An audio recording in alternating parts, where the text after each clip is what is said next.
Hello, അസ്സാം വലൈക്കും. ഹിജാബി hang ഔട്ടിലെ പുതിയ വീഡിയോയിലേക്ക് എല്ലാവർക്കും സ്വാഗതം. ഇന്ന് ഞാൻ വന്നിട്ടുള്ളത് നമ്മൾ അള്ളാഹുവിൻ്റെ അടിമകളാണ്. നമ്മൾ ഒരുപാട് തെറ്റുകൾ നമ്മുടെ നിത്യജീവിതത്തിൽ ചെയ്തു പോകാറുണ്ട്. നമ്മൾ അതിൽ നിന്നൊക്കെ ഒന്ന് വിട്ടു നിൽക്കണം എന്നൊക്കെ നമ്മൾ ഒരുപാട് ചിന്തിക്കാറുണ്ട്. പക്ഷേ ആർക്കും അതിന് കഴിയാറുണ്ടാവില്ല. എന്നാൽ നിങ്ങൾക്ക് ഒരുപാട് ഉപകാരപ്പെടുന്ന ആ തെറ്റുകളിൽ നിന്നൊക്കെ നമുക്ക് നന്നാവാൻ വേണ്ടിയിട്ട് നമ്മൾ ഒരു ദുആ മാത്രം ചൊല്ലിയാൽ മതി. ആ ഒരു ദുആവിനെ കുറിച്ചിട്ടാണ് ഇന്ന് ഞാൻ ഈ വീഡിയോയിൽ പറയുന്നത്.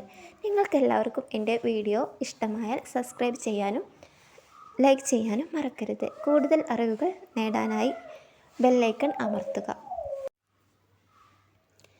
അപ്പോൾ നമുക്ക് വീഡിയോയിലേക്ക് പോകാം. നമ്മുടെ നിത്യജീവിതത്തിൽ ചെയ്യുന്ന ഓരോ തെറ്റുകൾക്കും നമ്മൾ ഒരുപാട് നന്നാവലുകൾ ഉണ്ടാക്കാൻ ശ്രമിക്കാറുണ്ട്.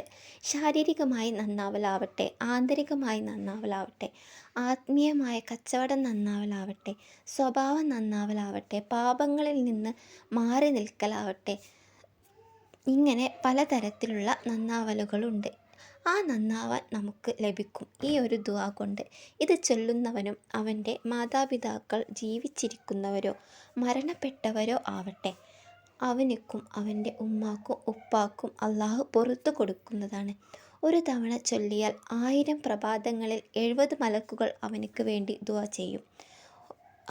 ഒരുവൻ ഈ സ്വലാത്ത് പറഞ്ഞാൽ അള്ളാഹുവിൻ്റെ 70 കാരുണ്യത്തിൻ്റെ കവാടങ്ങൾ ഇവനക്ക് വേണ്ടി തുറക്കപ്പെടും.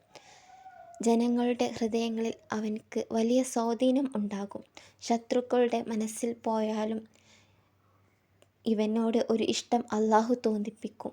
മുത്തുനബി മുഹമ്മദ് മുസ്തഫ സല്ലല്ലാഹു അലൈഹി വസല്ലം തങ്ങളെ സ്വപ്നത്തിൽ കാണാനുള്ള അവസരവും അള്ളാഹു അവനക്ക് ഉണ്ടാക്കും. ഏതാണ് ഈ ദിക്റെന്ന് നോക്കാം. ചൊല്ലാത്തവർ ഉണ്ടെങ്കിൽ ഒരു ദിവസം ഒരു പ്രാവശ്യമെങ്കിലും കുറഞ്ഞത് ചൊല്ലണേ. നിരവധി പ്രതിഫലങ്ങളാണ് ഈ ദുആ കൊണ്ട് നമുക്ക് ഉണ്ടാകുന്നത്. അപ്പോൾ എല്ലാവർക്കും വീഡിയോ ഇഷ്ടമായാൽ ലൈക്ക് ചെയ്യാൻ മറക്കരുത്. ഇൻഷാ അല്ലാഹ് അടുത്ത വീഡിയോയുമായി വീണ്ടും കാണാം.